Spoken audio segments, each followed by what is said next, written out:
Some people believe that saving money is always a synonym for financial intelligence, that the tighter we squeeze our budget, the better. Today, I want to prove to you that it's not quite like that. There are expenses that may seem unnecessary at first glance, but when you cut them too much, they come back to charge you with interest in your health, your mood, your productivity, and ironically, in your wallet. I've learned the hard way by saving in the wrong places, and over time, I started to understand where it's worth investing without guilt. This is not about showing off. It's about the total cost over time, about quality of life, and about avoiding paying twice for the same thing. So let's get straight to the point, because I know you'll want to comment later. The last 3 items on this list are the most controversial, and many people will think I've lost my mind for spending money on them. First of all, sleep is the foundation of an organized home, because a well-rested person makes better decisions, stores things more efficiently, and shops more consciously. A mattress and pillow are investments I never postpone. I spent years sleeping on a mattress that moved with the slightest shift and pillows that flattened in a week.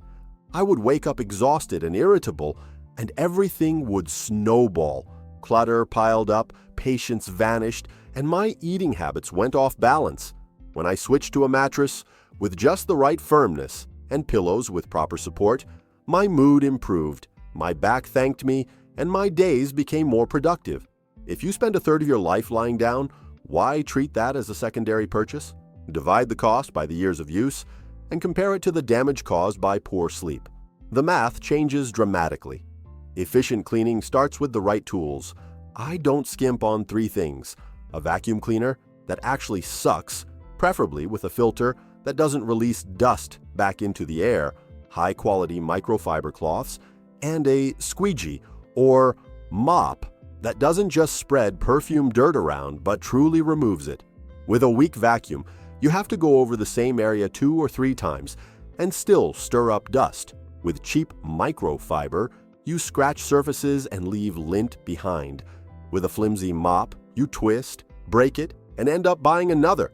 The cheap option ends up costing you more in time and back pain.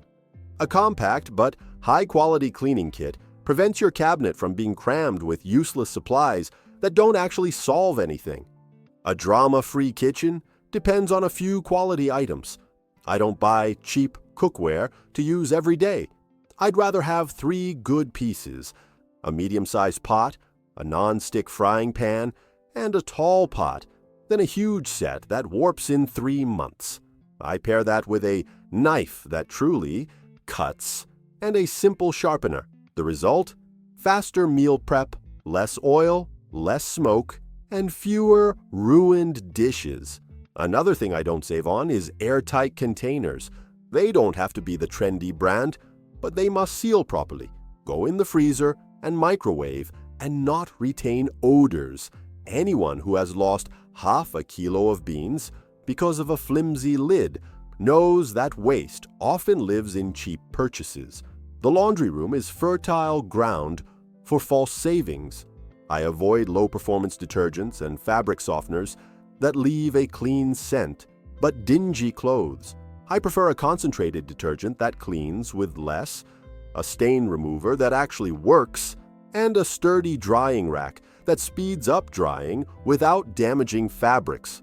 Well-washed clothes last longer, fade less, and save you from having to rebuy basic pieces every year. And here's a question I'd love you to answer in the comments. What laundry product seemed expensive at first, but ended up saving your clothes and turned out cheaper in the long run? Bath and rest have a detail that sparks debate: towels and bed sheets. Many people think it's frivolous to pay more for these, but I don't cut corners here. A towel that doesn't dry properly turns into bathroom mold and body odor, and then you wash more often, wasting water and energy. A rough sheet makes you sweat, sleep poorly, and wake up with irritated skin. I prefer 2 good sets ready to rotate than 6 bad ones taking up space.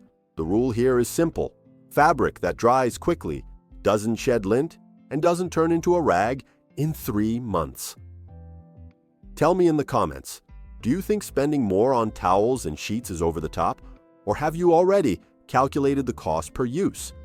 In storage spaces, I don't save on organizers that truly transform how you use them. I don't buy random plastic junk that just takes up space. I choose a few pieces that multiply usable area, sturdy drawer dividers, drawer organizers that don't sag, and stackable bins with clear labels. When an organizer is too cheap, it bends, falls, opens drawers by itself, and the mess returns. When it's well made, you set it up once and forget about it, because the system holds. Minimalism is not about the absence of tools. It's about having the right tools in the right measure. Another topic that always sparks conversation is trash. I don't save on garbage bags that don't tear. It may seem like a small detail, but it's a foolish form of saving when a cheap bag bursts, spills waste everywhere, and forces you to clean all over again. Buy the right size for each bin and a material that can handle the weight of your routine. Less rework, fewer cleaning products, less stress.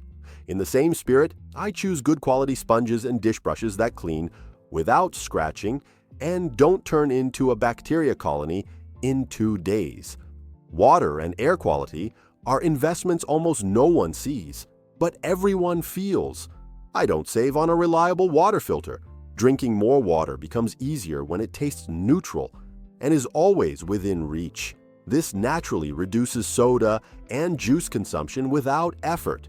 And if your home collects a lot of dust, or someone has allergies, an air purifier, or simply cleaning your air conditioner filter more often is an expense that pays you back with better health and less dust settling on your furniture.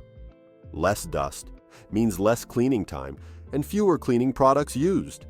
In the home office, ergonomic furniture that protects your body is also on my list. It's not about buying the most expensive chair in the store. It's about having one that supports your lower back and allows you to sit for hours without punishing your spine. The difference in your willingness to organize, pay bills, plan meals, and handle paperwork is incredible. A desk at the right height, a monitor raised to eye level, and a simple footrest solve 80% of the problem. I've saved money in this area before, and I regretted it with every pain I felt. And finally, one controversial topic many people think is a luxury, hiring occasional help. I don't cut corners on a deep cleaning every now and then, on annual upholstery cleaning, or on hiring a housekeeper to give everything a reset when the house is too messy. It doesn't have to be every week if the budget doesn't allow, but from time to time, it's worth its weight in gold. Organizing after a deep clean is much easier.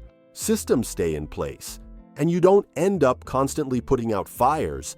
Value your time, your back, and your sanity. Sometimes spending a little here prevents you from spending much more later on doctors, medicine, or fights with your own reflection. If I had to sum it up, I don't save on hygiene products that work, on good sleep, on cleaning tools that save time, on a few quality pans and containers, on detergent that delivers, on sturdy organizers, on towels and sheets that last, on garbage bags that don't tear, on reliable water filters, on cleaner indoor air, on basic ergonomics, and on strategic occasional help. Because for me, saving isn't about paying the lowest price today. It's about paying the fair price so you don't have to pay again tomorrow. Not with money, not with time, not with your health. Now, I want to hear from you. Which of these items made you think, I would never spend money on that? And why? And what's a savings decision you made at home that turned into a nightmare, giving you more work and more expenses in the end? Let's share in the comments, because that's where the best ideas for a lighter, more practical, and truly minimalist home come from.